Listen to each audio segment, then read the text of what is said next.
Hello guys and welcome back to our YouTube channel. आज के video में हम लोग देखने वाले chart trading with price action. अब प्राइस एक्शन को मैं थोड़ा सा सिंप्लीफाई करता हूँ। हम लोग रीड करने वाले प्राइस के बिहेवियर को। अब प्राइस के बिहेवियर को रीड कर रहे हैं, इसका मतलब क्या है?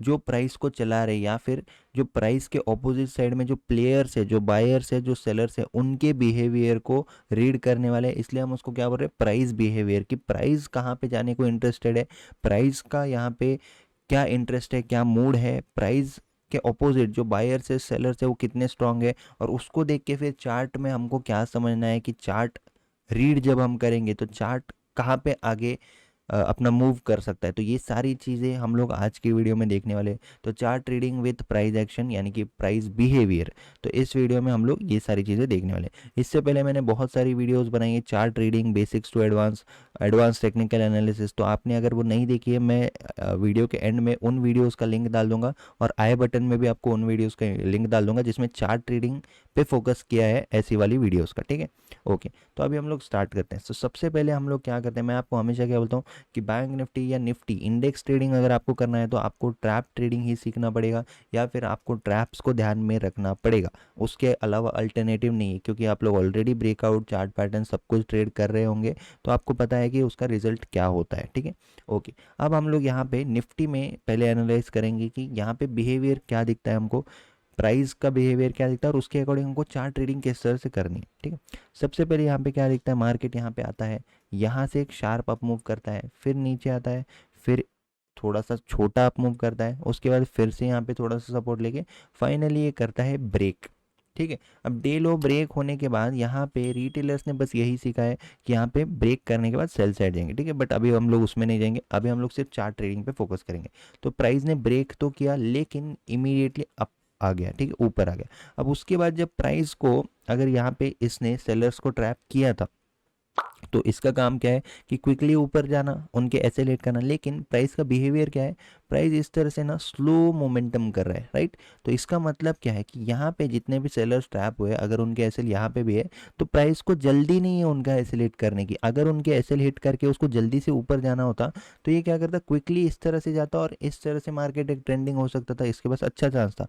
लेकिन मार्केट क्या कर रहा है, मार्केट ने जितने भी सेलर्स यहाँ पे ट्रैप हुए या फिर एंट्री किए होंगे उन्होंने, उसको धीरे धीरे यहाँ पे ऊपर जा रहे हैं। तो यहाँ पे जो मोमेंटम है वो क्या है, स्लो है, वीक मोमेंटम है। ठीक है, आगे आगे सुनते रहिए, कुछ इंपॉर्टेंट पॉइंट्स मैं आपको बताऊंगा। ठीक है, तो जिनके भी एसएल इस स्विंग के ऊपर होंगे, उनको मार्केट को निकालने की या उसको एसएल हिट करने की जल्दी नहीं है। तो ये क्या करेंगे, ये लोग ज़्यादा देर अगर मार्केट उनके फेवर में नहीं जाएंगे, तो वो लोग ऑटोमेटिकली यहाँ पे निकल जाएंगे, राइट। आधे लोग यहीं पे निकल जाएंगे रेजिस्टेंस के आसपास वगैरह, मार्केट आ गया तो यहाँ पे ज़्यादा सेलर्स के स्टॉप लॉसेस बचे नहीं है। ये हमको कैसे पता चलता है, क्योंकि जब भी मार्केट ने यहाँ पे एक अपमूव आया, तो ये सारे सेलर्स क्या यहाँ पे बायर बने। अगर ये लोग बायर बनते तो ही ये ब्रेकआउट क्या होता, सक्सेसफुल ब्रेकआउट होता और कंटिन्यू ऊपर जाता। क्योंकि इन लोगों को यहाँ पे, यहाँ से जो सेलर्स आए हैं, या फिर इस ब्रेकआउट पे जो सेलर्स आए हैं, ये लोग जब स्क्वायर ऑफ करेंगे अपनी पोजीशन उनके एसेलेट होने के बाद, या फिर रिवर्स पोजीशन करेंगे, यानी कि सेलर्स बायर जब बनेंगे, तभी तो मार्केट का ये ब्रेकआउट सक्सेसफुल होगा। लेकिन यहाँ पे अब प्राइस का बिहेवियर क्या है, उसके ऊपर फोकस करते हैं हम लोग। ठीक है, स्लो एंड स्टेडी मार्केट ऊपर जा रहा है।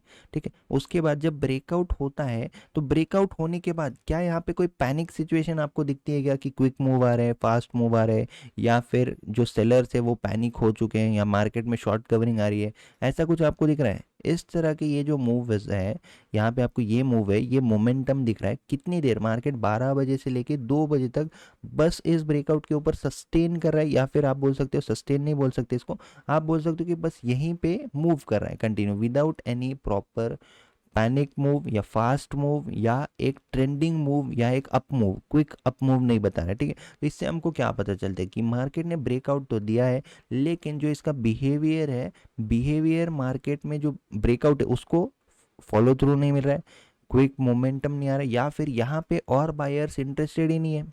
क्यों बायर्स इंटरेस्टेड नहीं है? फर्स्ट रीज़न यहाँ पे ये है कि मार्केट मेकर्स को यहाँ पे मार्केट को ऊपर नहीं ले जाना हो सकता है, ये एक रीज़न है। Second reason, most important reason ये है कि यहाँ पे सेलर्स के स्टॉप लॉसेस उतने बचे नहीं है। सेलर्स के स्टॉप लॉसेस उतने बचे नहीं है, इसका मतलब क्या है, मतलब कि यहाँ पे सेलर्स ज़्यादा आए ही नहीं थे। ठीक है। इससे हमको पता चलता है कि ये जो स्लो मोमेंटम है, तो स्लो मोमेंटम से हमको क्या समझना है कि स्लो मोमेंटम है यानी कि जो सेलर्स है वो ज़्यादा सेलर्स यहाँ पे आए नहीं है। तो सेलर्स अगर आए नहीं है तो यहाँ पे पूरे दिन ये जो अपमूव हुआ है, जो ब्रेकआउट हुआ है, इसमें कौन आएगा, इसमें आएंगे बायर्स सिर्फ। ठीक है, तो यहाँ पे जो अवेलेबल बायर्स है, बहुत ज़्यादा बायर्स, मुझे बताओ 2-4 मिनट यहाँ पे मार्केट सस्टेन किया सेल साइड, कितने सेलर्स आए होंगे, मार्केट क्विकली ऊपर आ गया, राइट। नेक्स्ट यहाँ पे मार्केट कितनी देर सस्टेन किया ऊपर ब्रेकआउट के बाद, हाई ब्रेक करने के बाद भी यहाँ पे थोड़ी देर सस्टेन किया, लो ब्रेक करने के बाद 2-4-5 मिनट बस सस्टेन किया। तो यहाँ पे ज़्यादा सेलर्स आए होंगे या यहाँ पे ज़्यादा बायर्स आए होंगे, ऑब्वियसली कि इतनी देर में बहुत सारे यहाँ पे बायर्स आए होंगे। क्यों, क्योंकि ये एक बायर्स का जोन है, राइट। डे हाई ब्रेक होने के बाद 12 बजे ब्रेकआउट आने के बाद कौन आता है यहाँ पे, बायर्स आते हैं। तो यहाँ पे बायर्स तो आए हैं, कौन से बायर्स, रिटेल बायर्स। तो रिटेल बायर्स यहाँ पे जब आए हैं, लेकिन क्या मार्केट उनको प्रॉफिट दे रहा है क्या, नहीं। अगर यहाँ पे किसी ने एंट्री की है तो उसको क्या दिख रहा है, जब से साइडवेज मार्केट ही दिख रहा है जब से, ठीक है। अभी यहाँ पे जितने भी बायर्स आए होंगे उनके एसएल कहाँ होंगे, यहाँ पे होंगे, यहाँ पे होंगे, यहाँ पे होंगे। तो यहाँ तक जब जैसे ही मार्केट ने इस स्विंग के नीचे के एसएल मार्केट हिट करता है, उसके बाद का बिहेवियर मार्केट का देख लो। यहाँ तक आया, यहाँ तक तो क्विकली आ गया यहाँ तक मार्केट, राइट। क्विकली आने के बाद जब जैसे ही उनके एसएल मार्केट ने हिट किया, फिर यहाँ पे क्या चालू होता है, यहाँ पे फ्रेश सेलर्स भी आते हैं, और ये जो यहाँ पे जो बायर्स थे ये भी इनके एसएल हिट हो जाते हैं, और फ्रेश यहाँ पे कौन आते हैं, सेलर्स भी आते हैं, क्योंकि डे लो ब्रेक हो चुका है, सब कुछ हो चुका है। तो इस तरह से अपने को जो बिहेवियर है वीकनेस और स्ट्रेंथ के बेसिस पे हमको दिखता है। तो यहाँ पे जो कंक्लूजन में करना चाहूँगा, फास्ट मोमेंटम नहीं हो रहा है मार्केट में, तो क्या है, बायर्स जो है वो वीक दिख रहे हैं हमको, राइट। फास्ट मोमेंटम अगर होता तो बायर्स स्ट्रॉन्ग दिखते। जैसे कि अगर आप लोग यहाँ का मोमेंटम देखोगे तो यहाँ पे क्या है, फास्ट मोमेंटम है, मतलब कहीं ना कहीं बायर स्ट्रांग है। तो अब इन बायर्स को अगर ट्रैप करना है तो एटलीस्ट इस मोमेंटम को एब्जॉर्ब करना पड़ेगा। तो इस मोमेंटम के 50% के नीचे मार्केट आएगा, तभी यहाँ पे क्या होगा, ये वाले बायर्स थोड़े वीक है ऐसा हम लोग समझ सकते हैं। लेकिन जो यहाँ से जो बायर्स ने बेस बनाया अपना, इस बेस को ये लोग क्या करेंगे, यहीं पे इस तरह से सस्टेन करके ऊपर जाते हैं, तो ही ये सस्टेनेबल बायर्स है ऐसा हम लोग बोल सकते हैं। लेकिन अगर इस तरह से वीकनेस शो करते हैं और वीकनेस शो करके अगर यहाँ तक आते हैं, तो कहीं ना कहीं इनको भी नीचे ही जाना है ऐसा हम लोग समझ सकते हैं, ठीक है। अब इसके ऊपर मैंने बहुत सारी लाइव वीडियोस भी बना रखी है, ट्रैप्स के ऊपर, चार्ट ट्रेडिंग के ऊपर, टेक्निकल एनालिसिस के ऊपर, सभी कुछ आप देख सकते हो, ठीक है। यहाँ पे आपको दिख रहा होगा लाइव ट्रैप ट्रेडिंग।